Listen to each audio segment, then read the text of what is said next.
Hey everybody, so welcome back to my QA series where I'm going to talk about different things that you may come across in the quality space. So today we're going to talk about how to track what's going on when you're working on a team. So sometimes when you're starting a project, you may get lost in the sauce. There's a lot of different moving pieces, and it may be hard to figure out what's going on at any given time. So here are some places that you can look so you can be on track.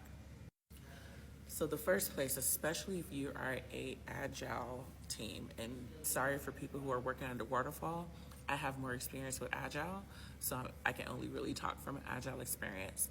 But one of the first places that you can look is your storyboard. Your storyboard should be a tool that has all this information about the epics that are being built out, the features that are under those epics, and then the stories that are under those features. And all of those stories have a small bit of information of something that the developers are building out, and it's something that you need to test.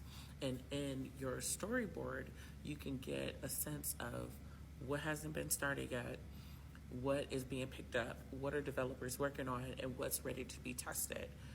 That should be like your number one place to kind of just see where things are at. So I would spend a good amount of time studying that storyboard, looking through a few cards, and just getting really, really familiar with the template and the structure and the layout of the stories and the board. And then the second place that I will look at, which is a bit tricky because this varies depending on what type of team you're on, what type of project you're doing, I will also look at the test data and where it's being stored. Having a sense of what the data looks like can kind of tell you what all needs to be tested with the application that's being built out.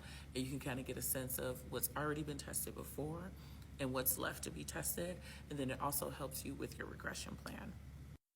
And the third place that I would look at, which I'll be honest, I haven't looked at too much, but it is a good place to look, is your test plan. Your test plan should have a good sense of what needs to be continuously tested, what risk you need to look out for, what dependencies you have, all that type of stuff. So that way, when you're piecing together your storyboard and the test data that you have with the test plan, you can kind of get a sense of where things are heading. So those are the three areas I would look as a QA.